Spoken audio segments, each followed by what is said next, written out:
बिस्मिल्लाहिर्रहमानिर्रहीम। अस्सलाम वालेकुम नाज़रीन, इरफान हाशमी आपको प्रोग्राम दो टोक में खुशामदीद कहता हूँ। और पाकिस्तान से हमारे साथ इब्राहिम राय साहब मौजूद हैं। राय साहब अस्सलाम वालेकुम। वालेकुम अस्सलाम। राय साहब, पाकिस्तान के अंदर तो सर एक ही खबर है, चीफ जस्टिस गिलिल बल्तिस्तान जो जज थे, चीफ जज राना शमीम और उनके बेटे के खैर बयानात भी सामने आ रहे हैं। और आज इस्लामाबाद हाई कोर्ट में हियरिंग भी हुई। केस सर कहाँ तक पहुँचा है, पहले तो हमें ये बताएं कि इस्लामाबाद हाई कोर्ट के अंदर आज सवालात क्या पूछे गए। और दूसरी तरफ अब अगली हेयरिंग के अंदर हम देखेंगे कि जज साहब खुद भी पेश होते हैं, क्योंकि मामला यहाँ पर 3 साल का है, मामला यहाँ पर तौहीन अदालत का है, मामला यहाँ पर उस जज का है जो सिटिंग जज है। और राज साहब ये भी ज़रूर बताइएगा, क्योंकि वो उस बेंच का हिस्सा हैं जो अपीलें सुन रहा है नवाज़ शरीफ की और मरीम नवाज़ की। तो सर अब क्या होगा, कैसे देख रहे हैं अब नई डेवलपमेंट्स? चूँकि खैर ये लीगल डेवलपमेंट से ज़्यादा तो मुझे अब तो ये सियासी डेवलपमेंट्स लगती हैं। देखें, कल तक तो मुस्लिम लीग नून बड़ी एक्साइटेड थी, बहुत ज़्यादा पुरजोश थी। मरियम नवाज़ के ट्वीट्स पर ट्वीट्स आ रहे थे और मुस्लिम लीग नून ने बड़े जज्बाती होकर एक प्रेस कॉन्फ्रेंस भी कर दी और ये तासुर दिया कि ये साबित हो गया है कि मियां नवाज़ शरीफ और मरियम नवाज़ को जेल से बाहर ना आने के लिए जस्टिस साकिब निसार ने जस्टिस आमिर फ़ारूक पर दबाव डाला था और अब इसमें किसी शक्को शुबे की गुंजाइश नहीं रही।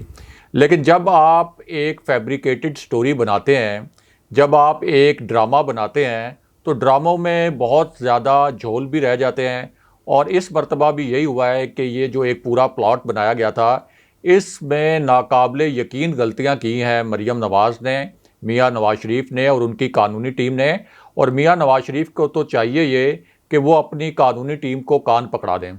उनको कान पकड़ाएं, उनको मुर्गा बनाएं और उनसे पूछें कि ये दूसरी मर्तबा आप हमारे साथ क्या कर रहे हैं। इससे पहले जो एक डीड बनाई थी हमने और मरियम नवाज़ के नाम से एक ऐसा फ़ॉन्ट इस्तेमाल करवा दिया गया था जो उस वक्त ईजाद ही नहीं हुआ था, और उसके बाद वो मरियम नवाज़ के लिए ज़िंदगी भर के लिए एक ताना बन गया और अब भी उनके लिए एक शर्मिंदगी का बायस है। और अब मुस्लिम लीग नून उस फ़ॉन्ट वाले मामले पर तो बात ही नहीं करती। इसी तरह ये जो पूरा एक ड्रामा प्लान किया गया था कि जस्टिस साकिब निसार ने फ़ोन किया, एक लॉन में गेट टुगेदर हो रही थी और चाय के कप के ऊपर एक महफ़िल हो रही थी और वहाँ जस्टिस साकिब निसार ने पहले रजिस्ट्रार के ज़रिए जस्टिस आमिर फ़ारूक से रब्ता करने की कोशिश की और पहली मरतबा रब्ता नहीं हुआ तो दूसरी मरतबा जस्टिस आमिर फ़ारूक से वो फ़ोन थ्रू हो गया और उन्होंने ये कहा जस्टिस आमिर फ़ारूक को कि किसी भी सूरत मियां नवाज़ शरीफ और मरियम नवाज़ बाहर ना आए इलेक्शन से पहले और इनको ज़मानत ना मिले। लेकिन अब जो हियरिंग हुई है उसके अंदर तो ये पूरी गेम ही पलट गई। यानी एक नाकाबिले यकीन किस्म के वहाँ रिमार्क्स आए, नाकाबिले यकीन किस्म के हक़ाइक़ जो हैं वो सामने आए और ये हक़ाइक़ सामने लेके आए चीफ़ जस्टिस ख़ुद, और उन्होंने ख़ुद ये इंकशाफात किए। उसमें एक तो उन्होंने ये बताया कि जस्टिस आमिर फ़ारूक का जिक्र किया जा रहा है कि उनको जस्टिस साकिब निसार ने हुक्म दिया था कि मियां नवाज़ शरीफ और मरियम नवाज़ के हवाले से, लेकिन कम से कम ये तो चेक कर लेते कि उस वक्त जो अपीलों की समाअत कर रहा था बेंच, उसमें कौन कौन था। यानी जस्टिस आमिर फ़ारूक तो उस बेंच का हिस्सा ही नहीं थे और ख़ुद अब चीफ़ जस्टिस ने बताया है कि ये जिस वक्त के मुतल्लिक इल्ज़ाम लगाया जा रहा है उस वक्त तो मैं यानी चीफ़ जस्टिस अतर मिनल्ला और जस्टिस आमिर फ़ारूक ये दोनों तो उस वक्त छुट्टियों पर बैरूने मुल्क थे। लेकिन इल्ज़ाम ये लगाया गया है कि जस्टिस आमिर फ़ारूक को ये पैगाम पहुंचवाया गया था कि आपने मरियम नवाज़ और मियां नवाज़ शरीफ को बाहर नहीं आने देना। तो जो जस्टिस आमिर फ़ारूक उस बेंच का हिस्सा ही नहीं थे और उस वक्त पाकिस्तान भी नहीं थे, तो उनको जस्टिस साकिब निसार क्यों कोई पैगाम पहुंचाएंगे कि आपने मरियम नवाज़ और मियां नवाज़ शरीफ की जो बेल है, जो ज़मानत है, वो किसी सूरत मंजूर नहीं करनी। फिर चीफ़ जस्टिस ने यह सवाल भी उठाया कि कम से कम जो मुस्लिम लीग नून के एक ख़ानदानी वकील हैं ख्वाजा हारिस, जो कि बहुत उनके लिए कानूनी खिदमात अंजाम देते रहे हैं और बहुत तंज़िया अंदाज में उन्होंने कहा कि बड़े होनहार वकील भी हैं, तो कम से कम उनसे मुशावरत कर ली जाती, उनसे पूछ लिया जाता या कम से कम अदालत से पूछ लिया जाता या रजिस्ट्रार से पूछ लिया जाता कि जिस वक्त के ये इल्ज़ामात लगाए गए हैं उस वक्त तो जस्टिस आमिर फ़ारूक यहाँ पे मौजूद नहीं थे और उस वक्त जो बेंच उन अपीलों की समाअत के लिए मुख्तस था, जो बेंच बनाया गया था, डेडिकेटेड था, वो तो बेंच ही इंटायरली डिफरेंट बेंच था। तो फिर किस तरह से जस्टिस आमिर फारूक के ऊपर इस तरह का इल्ज़ाम लगाया जा सकता है। और जज साहब ने यह भी कहा कि अगर स्टोरी में अगर आप एक जज का नाम खाली छोड़ देंगे कि इस्लामाबाद हाई कोर्ट के एक जज के ऊपर ये इल्ज़ाम आया है और उसका नाम भी नहीं लिखेंगे, फिर तो तमाम जज जो हैं वो मशकूक हो जाते हैं। फिर तो तमाम जो जज साहिबान हैं उनके मुतल्लिक चाहे मुगैयाँ शुरू हो जाती हैं, तमाम जज साहिबान के ऊपर सवाल उठना शुरू हो जाता है। तो एक तो ये एक तो आप कह सकते हैं कि हकीकत इस्टेब्लिश हो गई कि जस्टिस आमिर फ़ारूक उन अपीलों की समाअत करने वाले बेंच का हिस्सा नहीं थे, वो कोई और बेंच था जो समाअत कर रहा था। दूसरा, जस्टिस आमिर फ़ारूक पाकिस्तान के अंदर मौजूद भी नहीं थे। और तीसरा, चीफ जस्टिस ने यह भी कहा कि मुझे मालूम है कि मेरे साथी जज साहिबान जो हैं उनका कंडक्ट कैसा है, और अगर कोई शवाहिद मौजूद हैं, कोई एविडेंस मौजूद है, कोई दस्तावेजी सबूत है, कोई फॉरेंसिक सबूत है, तो लेके आएँ, मैं इस सारे वाक़े की ज़िम्मेदारी अपने सर ले लूँगा। इसके साथ साथ उन्होंने ये भी कहा कि एक कोई हलफनामा इस तरह से जमा करा देता है, कोई ओथ अपना रिकॉर्ड करवाता है, तो इसकी कोई कानूनी हैसियत नहीं है, ये किसी अदालत में पेश नहीं किया गया। क्या कोई भी शख्स इस तरह का कानूनी हलफ एक ले ले या कहीं पे एक एफिडेविट रिकॉर्ड करवा दे, तो क्या उसकी इसी तरह लीड्स लगेंगी, सुपर लीड्स लगेंगी, और इसी तरह अदालत के वक़ार पर और अदालत की आज़ादी पर और अदालत के एहतराम पर सवालात उठाए जाएंगे। तो ये जो पूरी हियरिंग थी, इसके अंदर लगा ये कि उल्टा मुस्लिम लीग नून के ये गले पड़ गया है मामला, और मरियम नवाज़ यकीनन अब वो डेट्स भी तलाश कर रही होंगी, मियां नवाज शरीफ भी वो डेट्स तलाश कर रहे होंगे, और अपने उन कानूनी मुशीरों को, उन नालायक कानूनी मुशीरों को जो उनको पैनामा केस में भी नहीं बचा सके थे, जिन्होंने मरियम नवाज़ को नाअहल भी करवा दिया, जिन्होंने मरियम नवाज़ की जाली डीड भी पकड़वा दी, जिन्होंने मरियम नवाज़ का जाली कतरी ख़त भी पकड़वा दिया, अब दोबारा उनके कान खींच रहे होंगे। मुझे पूरा यकीन है मियां नवाज शरीफ कि ये एक आखिरी मौका था कि जिसके ऊपर हमने एक नैरेटिव बिल्ड करना था, तो इस वक्त आपने क्यों कर दिया। इसी तरह चीफ जस्टिस ने यह भी पूछा कि अगर ये झूठा साबित हो जाता है एफिडेविट, तो फिर इसके ऊपर क्या कार्रवाई होनी चाहिए। तो इस पर अटॉर्नी जनरल ने कहा कि ये तो बड़ा संगीन मामला है, इसके बड़े संगीन नताइज निकलने चाहिए। और फिर ये मामला भी बहुत ही ज़्यादा अहम है कि 6 नवंबर को राना शमीम साहब के भाई की वफ़ात होती है, और 10 नवंबर को वो चले जाते हैं लंदन, और लंदन में ये जो एफिडेविट है इसको रिकॉर्ड करवाते हैं। फवाद चौधरी ने भी ये स्टेटमेंट दिया है कि उनके पास ऐसे शवाहिद मौजूद हैं कि राना शमीम मियां नवाज शरीफ से राब्ते में थे और उनकी मुलाकातें भी हुई हैं मियां नवाज शरीफ से। और अब तो उनके जो बेटे हैं वो भी इस बात को डिनाई नहीं कर रहे कि मियां नवाज शरीफ और राना शमीम के दरमियान कोई मुलाकातें नहीं हुई या कोई राब्ते नहीं हुए। लेकिन जो हुक्मनामा जारी हुआ है हाशमी साहब, शाम को जो अदालत ने जारी किया है, उसके अंदर तो कुछ ऐसी चीज़ें मेंशन हैं जिससे लगता है कि ये जो केस है, जिस तरह हमने पहले कहा था कि इसके गुब्बारे से हवा निकल जाएगी, वो एक ही हियरिंग में इसके गुब्बारे से हवा निकल गई है। क्योंकि अदालत ने यह भी कहा है कि एक तो ज़ाहिर है कि जिस तरह से खबर लगी, उस खबर को छापते वक्त जो सहाफ़ी हैं वो इस बात को यकीनी बनाने में नाकाम रहे कि रजिस्ट्रार से पूछ लेते कि क्या ये केस जो है वो वाकई जस्टिस आमिर फ़ारूक उस वक्त सुन रहे थे, या रजिस्ट्रार से कम चेक कर लेते। उनकी कानूनी टीम पर भी सवाल उठाए मियां नवाज शरीफ की, और साथ ही उन्होंने ये भी कहा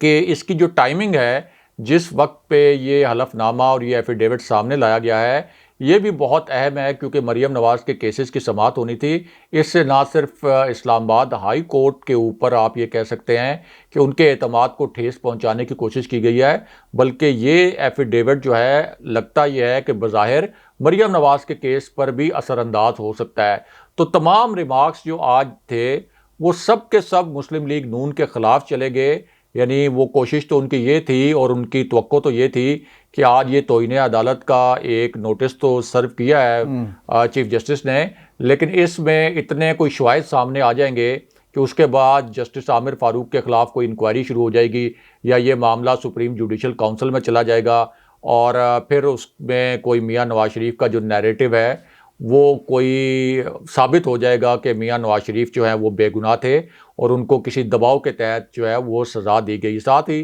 चीफ जस्टिस ने यह भी कहा कि एक ऐसा शख्स जो चीफ जज के ओहदे पर रहा हो, इतने अहम ओहदे पर रहा हो, और उसके सामने किसी ने इतना बड़ा जुर्म किया हो, यानी जस्टिस साकिब निसार ने इतनी बड़ी बात की हो, इतनी हसास बात की हो, तो वो फिर 3.5 साल 4 साल चुप कैसे रह सकता है? तो 3.5 साल 4 साल के बाद चुप जब वो रहा है, तो फिर जब ये स्टोरी की गई तो फिर ये भी पूछना चाहिए था और उस स्टोरी का हिस्सा होना चाहिए था कि आप 3.5 4 साल के बाद आखिर क्या ऐसी ज़रूरत पेश आई कि आप अब जो जाकर ये मामला अगर वाकई सच भी था तो अब वो सच आप बयान कर रहे हैं। तो ओवरऑल जो वहाँ पे एनवायरनमेंट था वो बड़ा मायूस कुन था मुस्लिम लीग नून के लिए, और लगता यह है कि अब उनको भी एहसास हो गया है कि ये एक बहुत बड़ी गलती उन्होंने कर दी है। कम से कम इतनी जल्दबाजी में उनको ये पूरा प्लॉट नहीं बनाना चाहिए था, डेट्स वगैरह ज़रूर चेक कर लेनी चाहिए थी। और उनका जो बेटा है राना शमीम का, वो खुद वकील बनकर अपने वालिद का वो पेश हुए थे इस केस में, और उन्होंने अब ये भी कहा है कि 7 दिन के अंदर, जैसे शो का नोटिस जारी हुआ है और 26 नवंबर तक अगली समाअत मुलतवी हो गई है, तो अगली पेशी पर वो पेश होंगे राना शमीम। तो देखते हैं, कहा यह गया है कि वो अमेरिका में एक कॉन्फ्रेंस में शिरकत के लिए गए हुए थे और अब उनकी तबीयत अचानक नासाज हो गई है। तो देखते हैं कि 26 नवंबर को वो जब पेश होते हैं तो वो कौन से दस्तावेजी सबूत, कौन से फोरेंसिक जो एविडेंस हैं वो अदालत में पेश करते हैं और किस तरह से ये साबित करते हैं कि उनका मौक़िफ़ ठीक था। राय साहब, ये तो खैर चलें, जो मामला अदालत के अंदर है, और अब तो हमें ये भी देखना पड़ेगा कि इसके ऊपर हम कितनी बात कर सकते हैं, क्योंकि शोकाज नोटिस जारी कर दिए गए हैं, रीज़न बताई जाएगी। अभी मेरी कुछ लोगों से बात भी हुई जिनको शोकाज नोटिस जारी किए गए। ऑब्वियसली वो जवाब अपना तैयार कर रहे हैं और अदालत में वो सबमिट करवाया जाएगा। लेकिन एक बात ज़रूर है, इस सोशल मीडिया की मार धाड़ में जिसका आज हवाला अदालत ने भी दिया, ये एक जिम्मेदारी ज़रूर बनती है अदारों की भी कि उसको उसकी इन्वेस्टिगेशन हो सके, उसका पूछा जा सके, वर्जन लिया जाए, लेकिन जो कि ऐसा नहीं हुआ। हैविंग सेड दैट, राय साहब, पार्लियामेंट का इजलास होने जा रहा है और ये इजलास की खसूसियत ये है कि ये पहले इसे जो है वो बुलाया गया, फिर इसको कैंसिल कर दिया गया, अब दोबारा बुलाया जा रहा है। सपोर्ट का मामला था, अपोजिशन जमातों की वजह से कहा गया कि जनाब सपोर्ट नहीं है, शायद नंबर्स पूरे नहीं हैं, बताएं क्यों नहीं कैंसिल किया गया, कौम के साथ सच बोलें। अब दोबारा होने जा रहा है, इत्तेहादियों के साथ मीटिंग्स भी हो गई हैं, सब कुछ हो रहा है।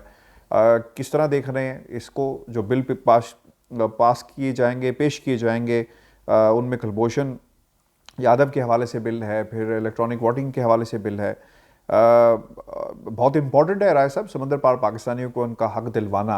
रुकावट सिर्फ अपोजिशन हमें नज़र आती है, अपोजिशन का जो किरदार होना चाहिए था वैसा नहीं रहा, और बज़िद इसलिए हैं कि उन्हें नज़र आता है कि एक बहुत बड़ा वोट बैंक समंदर पार पाकिस्तानियों का है। और कुलभूषण यादव के हवाले से भी बहुत इंपॉर्टेंट डेवलपमेंट्स हैं, क्योंकि अगर ये नहीं होता तो मुश्किल होगा। फिर इलेक्शन एक्ट के हवाले से है, फिर ईवीएम, तो ये तमाम चीज़ें जो हैं पार्लियामेंट के अंदर पेश की जा रही हैं। आपको क्या लगता है राय साहब? मेरा एक सप्लीमेंट सवाल है, कल के हवाले से क्या होगा वो बताइएगा ज़रूर, और कि इसका फ़ायदा इमरान खान को हो रहा है इसलिए अपोजिशन जो है वो रास्ता रोक रही है, या फिर इसका फ़ायदा पाकिस्तान को होगा? देखिए, एक तो 7 दिन पहले हमने इसी प्लेटफॉर्म पे बता दिया था कि प्राइम मिनिस्टर इमरान खान बड़े कमिटेड हैं कि एक मरतबा तो ये जॉइंट सेशन उनको कैंसिल करना पड़ा है, मुलतवी करना पड़ा, लेकिन दूसरी मरतबा वो मुलतवी नहीं करेंगे। और उनकी टीम उनको रोकती रह गई कि आप दोबारा से ये जॉइंट सेशन इतनी जल्दी ना बुलाएं, पहले हम होमवर्क कर लें, पहले इत्तेहादियों को पूरी तरह राज़ी कर लें और उनके जो मुतालबात हैं और उनके जो तहफ़्फ़ुज़ात हैं वो दूर कर दें, क्योंकि ऐसा ना हो कि हम दोबारा से जॉइंट सेशन बुलाएं और इस जॉइंट सेशन को हमें दोबारा मुलतवी करना पड़े। लेकिन प्राइम मिनिस्टर इमरान खान ने उस वक्त कहा कि अब तो ये मैं जॉइंट सेशन ज़रूर बुलाऊंगा। एक उनका स्टाइल है कि वो ब्लैकमेल नहीं होते, वो झुकते नहीं हैं, और अगर कोई गैर ज़रूरी उनके ऊपर दबाव डालने की कोशिश करे तो वो हमेशा डट जाते हैं। तो एक तो वो जॉइंट सेशन वाली जो हमारी खबर थी, ज़ाहिर है कि वो भी अब ठीक हो गई और आज जॉइंट सेशन हो भी रहा है। दूसरा, प्राइम मिनिस्टर इमरान खान के बारे में कुछ लोगों ने ये अफवाहें फैलाई, मुस्लिम लीग नून के करीबी हलकों ने, पीडीएम के करीबी हलकों ने, कि इस्टेब्लिशमेंट ने प्राइम मिनिस्टर इमरान खान की पुश्त से हाथ उठा लिया है, हुकूमत की पुश्त से हाथ उठा लिया है, और अब जो काफ लीग ने इब्तदाई मरहले में एक बेरुखी दिखाई थी उसके पीछे इस्टेब्लिशमेंट है, क्योंकि काफ लीग इस्टेब्लिशमेंट की सियासत करती है। तो इस्टेब्लिशमेंट ने काफ लीग से कहा है कि आप जॉइंट सेशन में हुकूमत की कानून साजी के हवाले से हमायत ना करे, और MQM के जो डोरियाँ हैं वो भी इस्टेब्लिशमेंट ने हिलाई। हमने आपको उस वक्त भी बताया था कि असल में प्राइम मिनिस्टर इमरान खान ने क्यू लीग को एक सख्त पैगाम पहुंचाया था और MQM को भी एक सख्त पैगाम पहुंचाया था कि ये नहीं हो सकता कि आप वफाक में हमसे वजारतें भी लें, आप हमारे साथ हुकूमत में भी रहें, और जब हम अवामी मफाद की कानून साजी करें तो उस वक्त आप हमें आंखें दिखाएं और ये कहें कि हमारे लिए डू मोर, यानी और कोई सियासी फ़ायदे हमसे हासिल करने की कोशिश करें। किसी किस्म का आपको मज़ीद कोई सियासी फ़ायदा भी नहीं मिलेगा और आपको हमारे साथ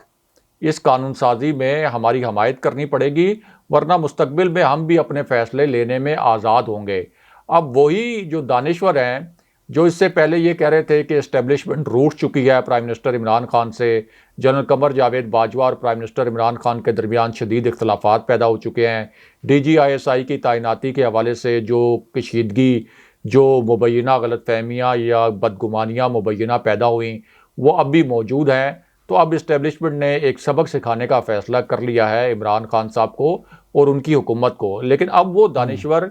180 का यू टर्न लेके ये कह रहे हैं कि वही इस्टेब्लिशमेंट है कि उसने हुकूमत की इत्तेहादी जमातों को कोई सख्त पैगाम भेजा है और उनको राज़ी किया है कि इस कानून साजी के मामले पर हुकूमत की हमायत करें, और उनके पैगाम की वजह से हुकूमत की हमायत करने पर राज़ी हो गई हैं MQM और काफ लीग। यानी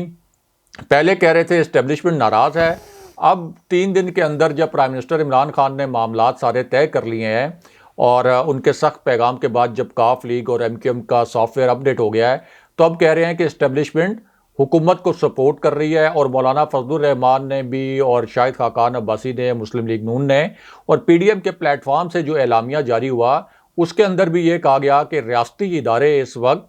जो तहरीक इंसाफ की इत्तेहादी जमातें हैं छोटी, उन पर दबाव डाल रहे हैं। एक तो ज़ाहिर है कि इससे PDM का या PMLN का क्या ताल्लुक़ है, ये तहरीक इंसाफ उनके इत्तेहादियों का मामला है, लेकिन उनको भी बड़ी तकलीफ़ है इस वक्त मौलाना फजलुर रहमान को, PDM को, कि ये किस तरीके से जॉइंट सेशन दोबारा बुला भी लिया गया है, सारे इत्तेहादी जो हैं वो ऑन बोर्ड भी हो गए हैं और उनको पता है कि अब इस जॉइंट सेशन से जिस किस्म की कानून साजी हुकूमत करवाना चाहती है वो कानून साजी भी हो जाएगी। तो प्राइम मिनिस्टर इमरान खान ने जो एक फ़ैसला किया था वो फ़ैसला उसके अंदर वो सुरखरू होते हुए नज़र आ रहे हैं। जॉइंट सेशन आज हो रहा है, आज आप देखेंगे कि ये कानून साजी जो प्राइम मिनिस्टर इमरान खान करना चाहते थे, जो उनका नारा था, ये कानून साजी भी हो जाएगी। और दूसरा वो तासुर भी मुकम्मल तौर पर दूर हो गया है कि कोई इस्टेब्लिशमेंट इस हुकूमत को सबक सिखाना चाह रही थी और इस्टेब्लिशमेंट और प्राइम मिनिस्टर इमरान खान के दरमियान कुछ सख्त नाराज़ी है। और कुछ लोग तो यहाँ तक कह रहे थे कि अब तो किसी सूरत प्राइम मिनिस्टर इमरान खान 5 साल पूरे नहीं कर सकेंगे,